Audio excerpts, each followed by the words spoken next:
محترم ناظرین کرام، اہل دل اور حق کی متلاشی ساتھیوں، آج کی محفل ایک معمولی گفتگو نہیں، یہ ان دلوں کے لیے ہے جو اپنے رزق، اپنی تقدیر اور اپنی دعاؤں کے در کھلتے دیکھنا چاہتے ہیں۔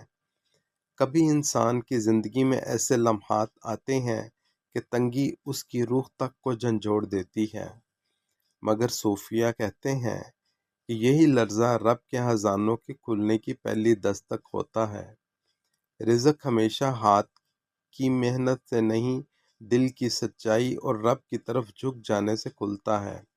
جب بندہ عرض کرتا ہے رب انی لما انزلت الی من خیر فقیر، تو اس کی محتاجی آسمانوں تک رسائی پیدا کر دیتی ہے اور رحمت اس کے نصیب کے دروازے روشن کر دیتی ہے۔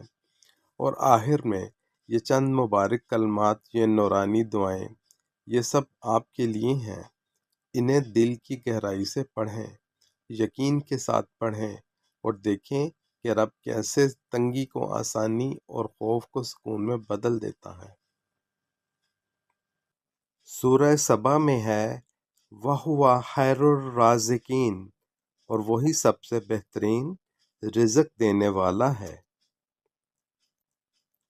سورۃ المائدہ میں ہے وَارْزُقْنَا وَأَنْتَ خَيْرُ الرَّازِقِينَ، اور ہمیں رزق عطا فرما اور تو ہی سب سے بہترین رزق دینے والا ہے۔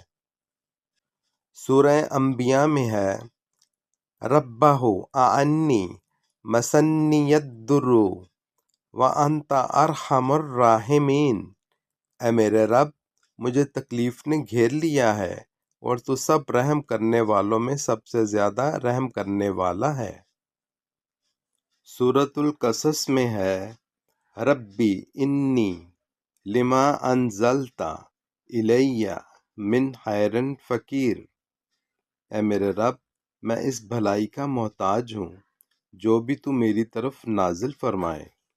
سنن ابی داؤد کی حدیث 832 میں ہے اللہم ارحمنی وارزقنی وعافنی واہدنی، اے اللہ مجھ پر رحم فرما، مجھے رزق عطا فرما، مجھے عافیت دے اور مجھے ہدایت عطا فرما۔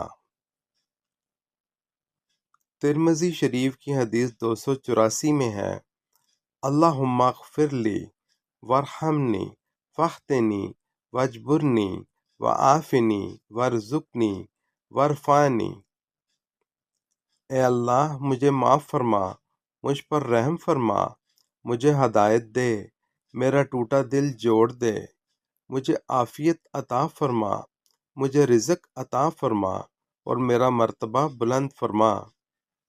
اس پوسٹ کو دوسروں تک پہنچائیں اور آپ کو بھی وہی ثواب ملے گا۔ نبی کریم صلی اللہ علیہ وآلہ وسلم نے فرمایا جو شخص کسی نیکی کی طرف رہنمائی کرتا ہے اسے اس عمل کرنے والے کے برابر ثواب ملتا ہے۔ صحیح مسلم کی حدیث 1893 A۔